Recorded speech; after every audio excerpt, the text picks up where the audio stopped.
Hello everyone, welcome to ITLS Academy। हमारे lecture का topic है ट्रेंड्स इन बेवरेज मार्केट्स। ये पार्ट फर्स्ट है और इसमें हम कुछ ट्रेंड्स को देखने वाले हैं। तो चलिए स्टार्ट करते हैं अपना lecture trends in beverage markets.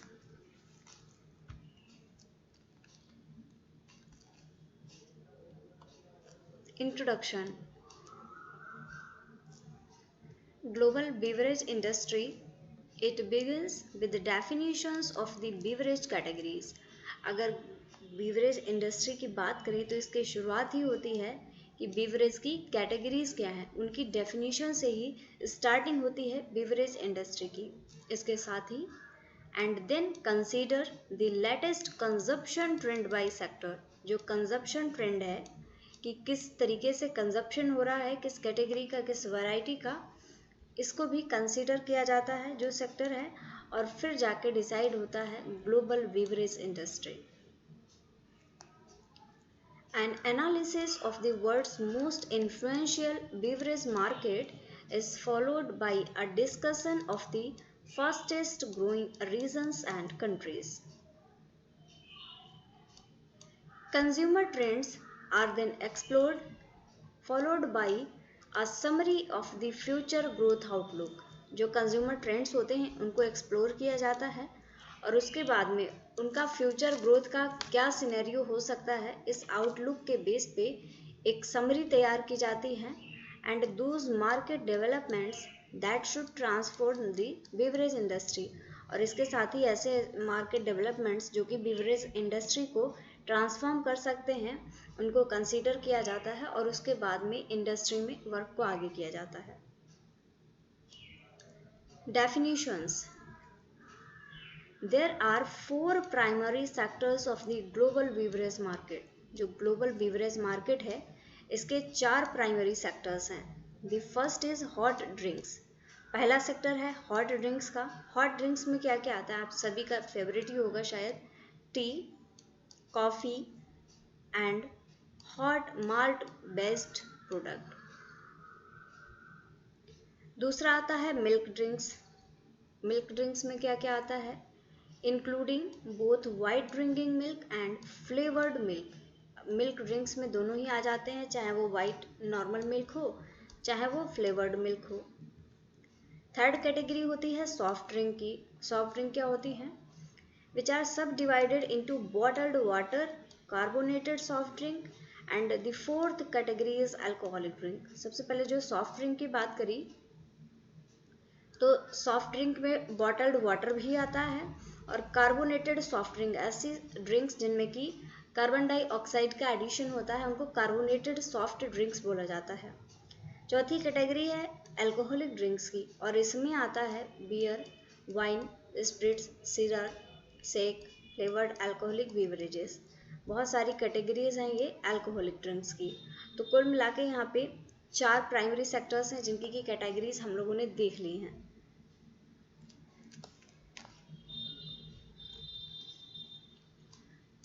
ये सारे बेवरेजेस को डिवाइड किया गया है यहाँ पे। अगर हॉट ड्रिंक्स की बात करें तो इसमें टी है, कॉफ़ी है, अदर हॉट ड्रिंक्स है। सॉफ्ट ड्रिंक में आता है बॉटल्ड वाटर, फ्रूट जूस आ जाते हैं, नेक्टर्स आते हैं, स्टिल ड्रिंक्स भी सॉफ्ट ड्रिंक में ही आती हैं, कार्बोनेटेड ड्रिंक्स आती हैं और इसके साथ में डाइल्यूटेबल्स भी सॉफ्ट ड्रिंक्स में ही कंसिडर किए जाते हैं।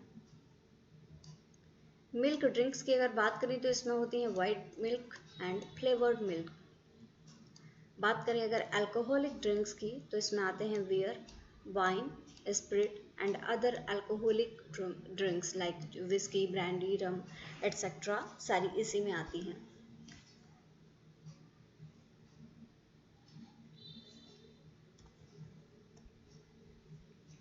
अब आता है beverage consumption trends. Beverage consumption के लिए ट्रेंड क्या है। Despite the recent world wide economic downturn, अभी जो इकोनॉमिक डाउनटर्न जो हुआ है वर्ल्ड में, overall consumption increased by an average annual rate. पूरा जो ओवरऑल कंजप्शन है वो लगभग 5% से बढ़ गया।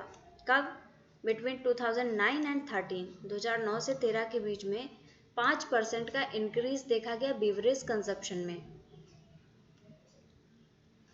This equates to an additional 210 billion litres consume, और इसके साथ ही ये बराबर था कि जितना उसके बराबर था जितने में 210 बिलियन लीटर को कंज्यूम किया जाए, rising from 1476.8 billion litres in 2009 to 1686.9 billion liters in 2013. Of the main beverage sector, energy drinks, flavored water and plain bottled water were the three fastest growing amongst all other types. अगर सबसे ज़्यादा growth की बात करें तो energy drinks, flavoured water और plane bottled water, इन सब का ग्रोथ बहुत ज़्यादा तेज़ी से हुआ क्योंकि इनकी डिमांड बहुत स्पीड से बढ़ी है। विद डबल डिजिट ग्रोथ, इनकी ग्रोथ डबल डिजिट में हुई है। इन पर कैपिटा टर्म अगर प्रति 100 व्यक्ति पे बात करें, so tea is the most consumed beverage. चाय एक ऐसा बीवरेज है जिसको कि सबसे ज़्यादा यूज़ किया जाता है। In second place is the bottled water, उसके बाद में बॉटल्ड वाटर आता है क्योंकि इसका भी आजकल बहुत ही ज़्यादा ट्रेंड है, लोग बाहर निकलते हैं तो बॉटल्ड वाटर को ही प्रेफर करते हैं। Rising from 43 litre per capita, समझ लीजिए आप प्रति 100 व्यक्ति पे डेली का 43 लीटर दैट इज 43 लीटर का खर्चा है। अब आता है bottled water. Bottled water is now the clear leader in the global drink industry. जो विश्व ड्रिंक इंडस्ट्री है, जो ग्लोबल ड्रिंक इंडस्ट्री है, उसमें क्लियर लीडर बन गया है bottled water, both in volume and in the rate of growth. अगर वॉल्यूम की बात करें तो सबसे ज़्यादा वॉल्यूम भी इसका कंज्यूम होता है, और इसके साथ में अगर रेट की बात करें, रेट ऑफ ग्रोथ, तो रेट ऑफ ग्रोथ भी बॉटल्ड वाटर की इंडस्ट्री का बहुत ज़्यादा है। Enhanced bottled water such as flavoured and flavoured functional water, दो तरीके के वाटर दिखाए गए यहाँ पे, एक है फ्लेवर्ड और दूसरा है flavoured functional water. Should see continued growth particularly in Europe में इसका बहुत ज़्यादा ग्रोथ देखा गया, where predominantly in Germany and Italy sparkling water remains a more popular option than still water. यहाँ पे देखिएगा फ्लेवर्ड और जो फ्लेवर्ड फंक्शनल वाटर था इसका ट्रेंड यूरोप में ज़्यादा था, जबकि अगर जर्मनी और इटाली की बात करें तो यहाँ पे स्पार्कलिंग वाटर को ज़्यादा तवज्जो दी गई, and is flavoured as a healthier alternative to carbonated soft drinks. और इसको स्पार्कलिंग वाटर को एक हेल्दियर अल्टरनेटिव की तरह लिया गया, जो कार्बोनेटेड ड्रिंक्स ली जा रही थी उनके प्लेस पे। The popularity of bottled water can be explained by the simple concept of convenient hydration. Popularity किस लिए है? Convenient hydration के concept की वजह से। Convenient hydration का मतलब होता है easy to use, और आप easily यूज़ कर पाते हैं और बॉडी आपको उसको हाइड्रेट रख पाते हैं। It is handy and portable. Portable है, कहीं भी ले जा सकते हैं, अपने हैंडी है, हैंडल करना ईजी है। While there has been a backlash in some countries relating to price, कुछ प्राइस से रिलेटेड इश्यूज होते हैं, कुछ कंट्रीज ऐसे हैं जहाँ पे पैकेजिंग से रिलेटेड भी इशू है। So it is a necessity in countries where tap water quality is poor और इनकंसिस्टेंस। लेकिन जो बॉटल्ड वाटर है उन देशों में जहाँ पे कि जो टैप वाटर है उसकी क्वालिटी बहुत बेकार है, इनकंसिस्टेंट प्रॉपर्टी है, तो उस देश में ये ज़रूरत बन जाती है कि वो बॉटल्ड वाटर, या दैट इज़ हम ये कह सकते हैं कि कोई भी प्योरीफाइड फॉर्म में वाटर को प्योर करके वो किसी भी फॉर्म में पाउच पैकिंग किसी भी पैकिंग में ले सकते हैं, उसके फॉर्म में वो सप्लाई करें।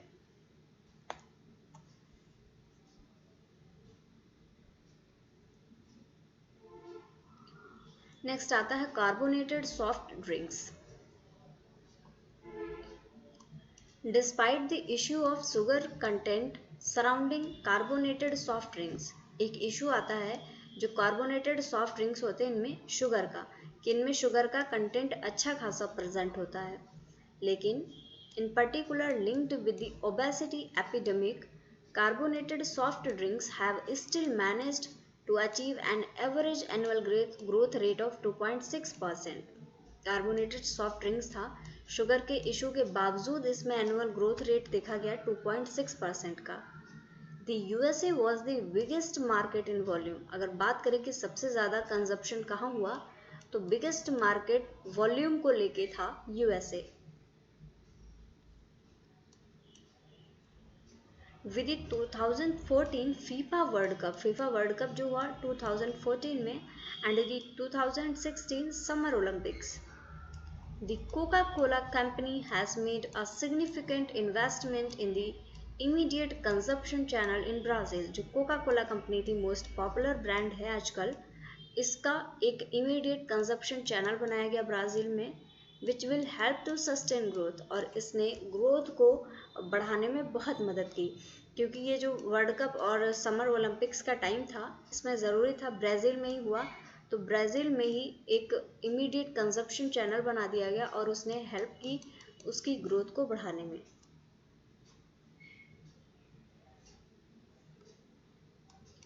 इन Mexico, in one of the world's largest soft drink market, Mexico में one of the largest soft drink market है, the federal government recently passed a tax on sugared soft drinks. वहाँ की government ने एक tax pass किया है soft drinks पे, equal to 1 peso per litre, 1 peso per litre का tax वहाँ पे लगाया गया है।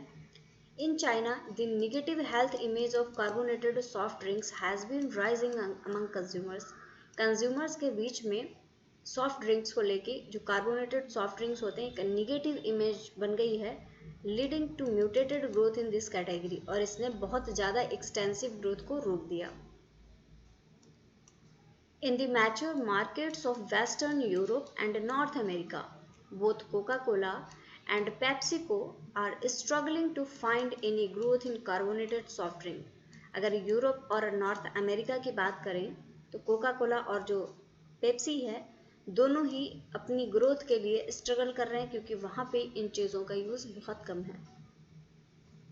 As consumers shift to healthier alternatives such as bottled water and ready to drink teas, bottled water का यूज़ वहाँ पे ज़्यादा हो गया और रेडी टू ड्रिंक टीज का यूज़ वहाँ पे ज़्यादा हुआ, और जो कंज्यूमर्स थे वो हेल्दियर अल्टरनेटिव्स की तरफ शिफ्ट होने लगे। इसी वजह से कोका कोला और पेप्सी की ग्रोथ में काफ़ी गिरावट देखी गई।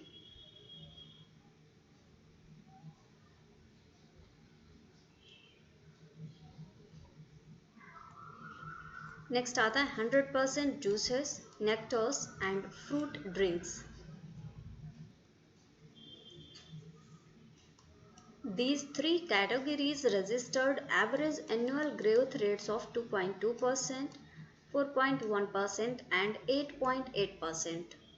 जो 100% जूसेस थे, इसमें 2.2% की ग्रोथ हुई, नेक्टर्स में 4.1% की, और जो फ्रूट ड्रिंक्स थे इसमें सबसे ज़्यादा ग्रोथ देखी गई, दैट इज़ 8.8% की, ड्यूरिंग 2009 to 13, 2009 से 13 के बीच में। Together accounted for 4% of the global beverage market. जो बीवरेज मार्केट था उसका 4% ये juices, nectars and fruit drinks ने ही बनाया।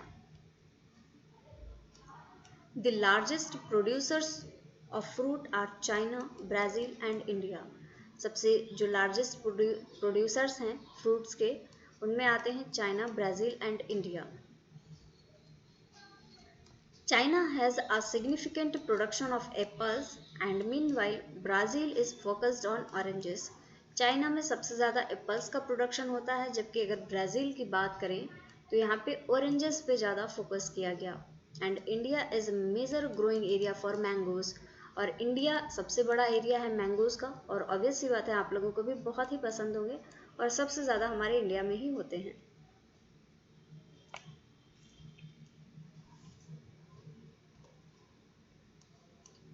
While Coca-Cola continues to lead the market share of juice drinks, Tingy PepsiCo is gaining momentum।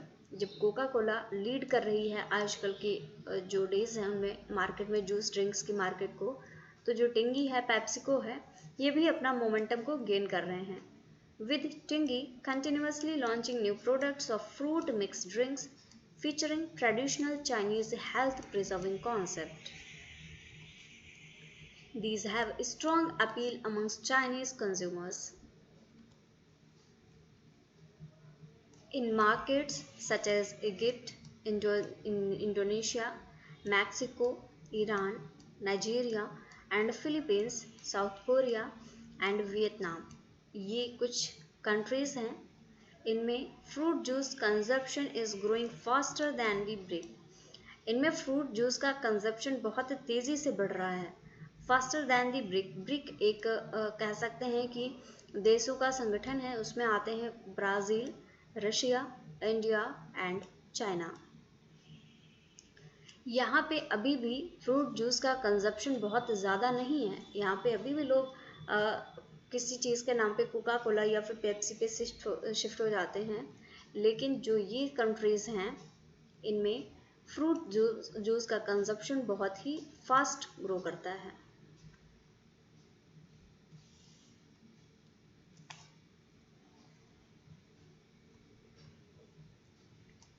Energy drinks.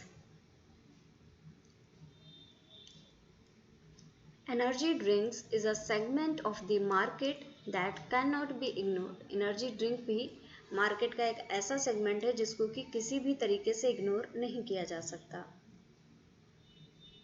It has experienced high growth which is forecast to continue. जो energy drinks हैं, energy drinks के sector ने बहुत ही high growth की है और ये ऐसा नहीं है कि ग्रोथ करके रुक गया है. ये अभी भी कंटिन्यू है और अभी भी ये ग्रो कर रहा है.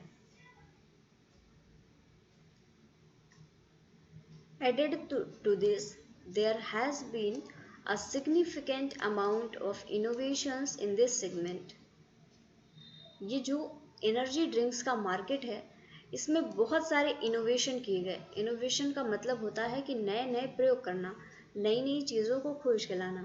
तो तरह तरह के इनोवेशंस किए गए ताकि जो एनर्जी ड्रिंक्स हैं ये अपने नाम के अकॉर्डिंग फ्रूटफुल हों. तो इसमें बहुत सारी ऐसी तैयारियां की गई कि किस तरीके से इसको ऐसा बनाया जा सकता है कि अगर ह्यूमन की बॉडी में ये पहुंचते हैं तो बहुत फ़ायदेमंद हो. So much so that energy drinks are continuing to dominate the functional drink category. और इतने प्रयास किए गए कि ताकि ये जो एनर्जी ड्रिंक्स हैं ये लगातार डोमिनेट करती रहें. जो फंक्शनल ड्रिंक्स की कैटेगरी है उसमें ये डोमिनेटिंग रहें.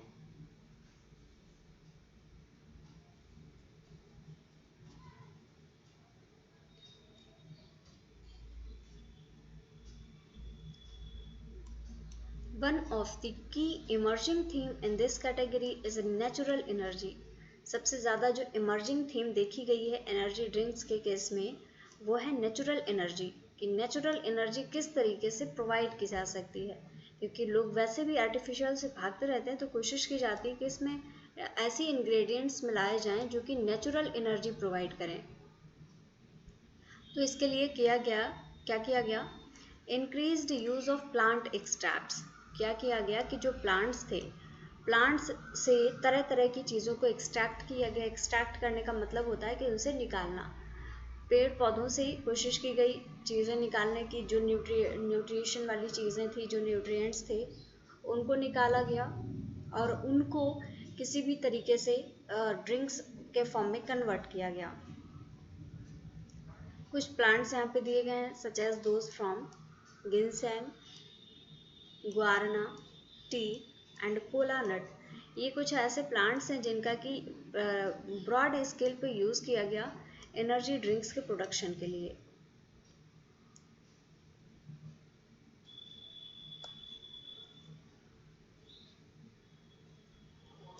Caffeine free energy formulations are also increasingly being sought after by consumers in this category.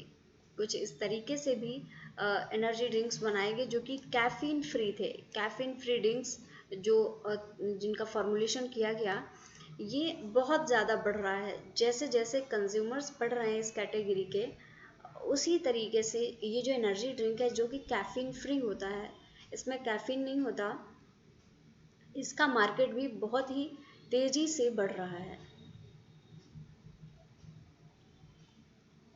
Next आता है ready to drink tea and ready to drink coffee.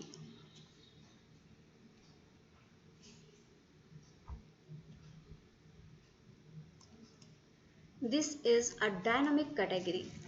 जो रेडी टू ड्रिंक टी है या ready to drink coffee है, ये एक dynamic category है and one which is continuing to innovate and strengthen on a global level. और ये ऐसे ड्रिंक्स हैं, ऐसी चीज़ें हैं जो कि लगातार ग्लोबल लेवल पे इनोवेट हो रही हैं और ग्लोबल मार्केट को स्ट्रेंथन कर रही हैं with ongoing and sustained focus on both ready to drink tea and ready to drink coffee market। और जो इनका मेन फोकस है वो रेडी टू ड्रिंक टी पे और ready to drink coffee markets पे ही ज़्यादा है।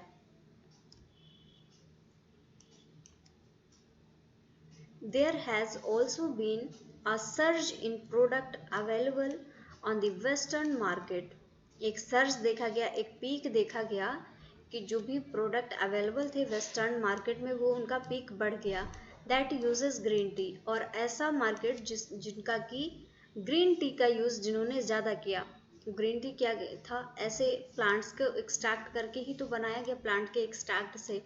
तो ये एनर्जी ड्रिंक भी था और न्यूट्रिशन भी प्रोवाइड कर रहा था, लो कैलोरी भी थी। तो इसी के लिए इसमें एक सर्च देखा गया, एक बहुत हाई इंक्रीज देखा गया which is high in antioxidant. और इसके साथ ही जो ग्रीन टी होती है इसमें एंटीऑक्सीडेंट्स भी बहुत ज़्यादा प्रेजेंट होते हैं, इसीलिए मार्केट में इसकी डिमांड बहुत ज़्यादा बढ़ी और ख़ासकर वेस्टर्न मार्केट्स में।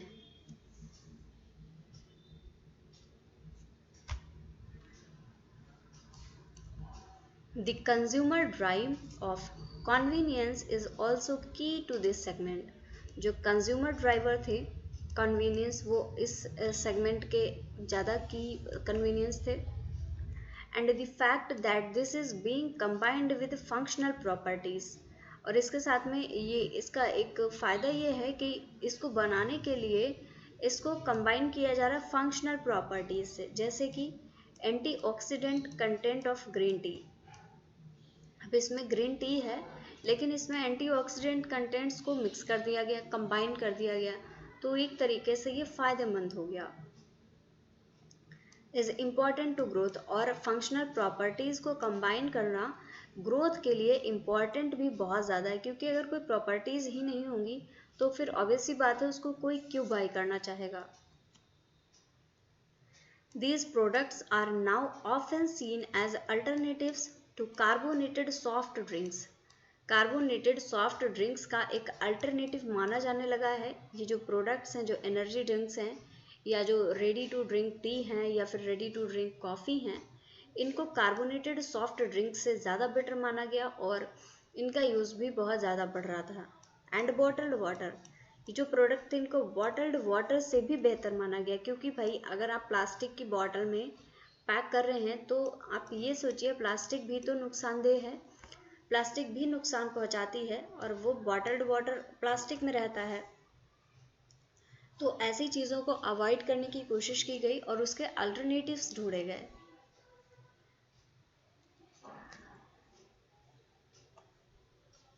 अब आता है कॉफ़ी।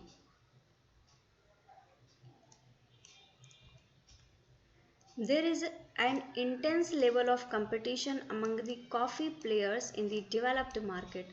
जो कॉफ़ी है, कॉफ़ी एक ऐसा सेगमेंट है इस मार्केट का, जो ड्रिंक्स की मार्केट है, कि इसमें बहुत ज़्यादा कंपटीशन देखा जाता है, क्योंकि कंज्यूमर्स भी अलग अलग तरीके की कॉफ़ी पसंद कर रहे हैं, तो इसमें इंटेंस लेवल का कंपटीशन देखा गया। With innovation helping to expand and modify their overall offering। हुआ क्या कि तरह तरह के इनोवेशन किए गए कि जो उनकी ऑफरिंग्स हैं, जो कॉफ़ी वो ऑफ़र कर रहे हैं, उसकी कैसे क्वालिटी को एक्सपेंड किया जाए, कैसे मॉडिफाई किया जाए, और बहुत तरीके से मॉडिफाई किया गया और उसके बाद में उसको मार्केट में रिप्रेजेंट किया गया एंड ऑब्वियसली काफ़ी अच्छा रिस्पॉन्स भी मिला इस चीज़ को। In 2014, there was increased promotional activity in the coffee, especially in North America was expected, and with the outlook for lower prices, demand for coffee is expected to remain strong in the years ahead. इसमें तरह तरह की promotional activities भी की गई ताकि coffee को promote किया जा सके और ये देखा भी गया कि कॉफ़ी की डिमांड भी बढ़ रही है और अभी भी एक्सपेक्ट किया जा रहा है कि इसकी डिमांड जो है वो आने वाले ईयर्स में बढ़ती ही रहेगी।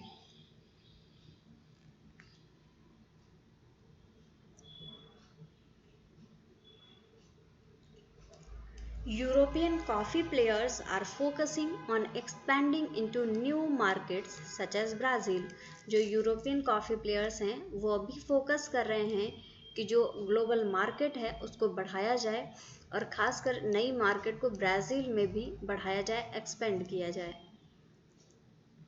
Instant coffee is also becoming premiumized by combining traditional instant with higher quality micro ground coffee। जो इंस्टेंट कॉफ़ी है, ऑब्वियसली बात है, जो भी इंस्टेंट चीज़ें होती हैं लोग प्रेफर करते हैं उनको, तो ये इंस्टेंट कॉफ़ी को भी ट्रेडिशनल कॉफ़ी के साथ में कंबाइन करके ही बनाया जा रहा है और कुछ इस तरीके से है कि क्विकली आप इसको प्रिपेयर कर सकते हैं, टाइम टेकिंग नहीं है और इजीली बन जाती है, तो इसको लोग प्रेफर करते हैं। और इसको ट्रेडिशनल इंस्टेंट के साथ में कंबाइन किया गया to create a hybrid instant, ताकि एक हाइब्रिड इंस्टेंट को बनाया जा सके and fresh coffee that does not compromise taste and quality. और ऐसी कॉफ़ी बनाई जाए जो कि फ्रेश हो और जो टेस्ट है, जो क्वालिटी है कॉफ़ी से, उसमें कोई भी कॉम्प्रोमाइज़ ना हो, उसमें कोई भी शिफ्टिंग ना हो। ट्रेडिशनल जो टेस्ट है वो टेस्ट भी हो, उसमें क्वालिटी भी उसकी हो। सिर्फ और सिर्फ फ़र्क इतना होगा कि वो इंस्टेंट कॉफ़ी होगी, आप उसको इजीली बना सकते हैं और बहुत जल्दी बना सकते हैं। So thank you guys for watching this session. अगर आप कोर्स को ज्वाइन करना चाहते हैं तो लिंक आपको डिस्क्रिप्शन में मिल जाएगा, वहाँ से आप कोर्स को ज्वाइन कर सकते हैं। फॉलो करिए ITLS Academy को on various social media platforms. Thank you for watching. Like this video, share and subscribe to our YouTube channel. Thank you very much everyone. Thank you for watching this session.